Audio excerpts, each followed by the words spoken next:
The judge overseeing Donald Trump's classified documents case is hearing arguments related to the Justice Department's appointment and funding of special counsel Jack Smith, whose team brought the charges against the former president. Judge Cannon will also hear arguments on whether to bar Trump from making public comments about the FBI agents working the case. CBS News campaign reporter Katrina Kaufman is outside the courthouse in Fort Pierce, Florida, with the latest. Katrina, always appreciate you running out for us. So what's happening in court today?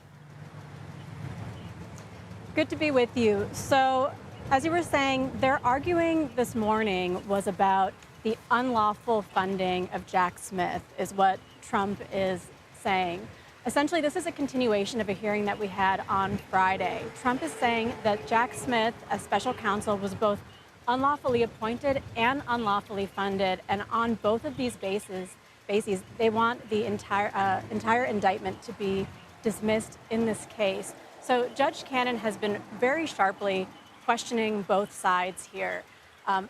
Trump's attorney, Emile Beauvais, is saying that actually there's a contradiction in what the prosecution is saying between Friday and today. Essentially, Friday they were trying to argue that Jack Smith is not independent, and so he qualifies as an inferior officer, which makes his appointment lawful. And today they're saying that he is independent enough that he should receive the certain appropriation of funding that is intended for independent counsels. But Judge Cannon actually said to Emile Beauvais that he too was doing this same flip-flop, because essentially both sides have a bit of an inherent contradiction in their argument. She was also asking a lot of questions about the funding of Jack Smith, and the DOJ says that if it's found that he shouldn't be funded from this appropriation, there is room in their budget to pay him in that way, and that this is really not a basis for dismissing the indictment because it doesn't create any prejudice to Trump as a defendant. It's really just a matter of where the funding is coming from.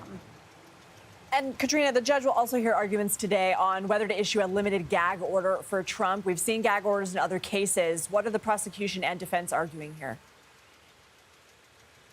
The prosecution is saying that there need to be some limitations on Trump's speech related to the law enforcement professionals that carried out the raid at Mar-a-Lago.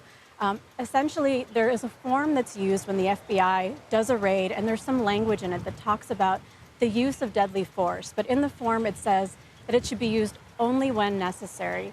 Trump has taken this language and has been saying that the FBI was essentially authorized to assassinate him when they came into Mar-a-Lago.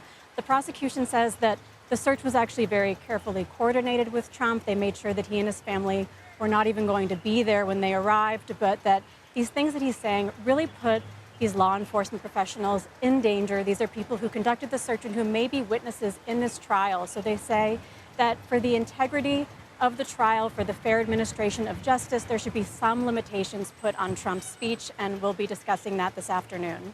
Okay, Katrina Kaufman, we know you'll keep us posted. Thank you.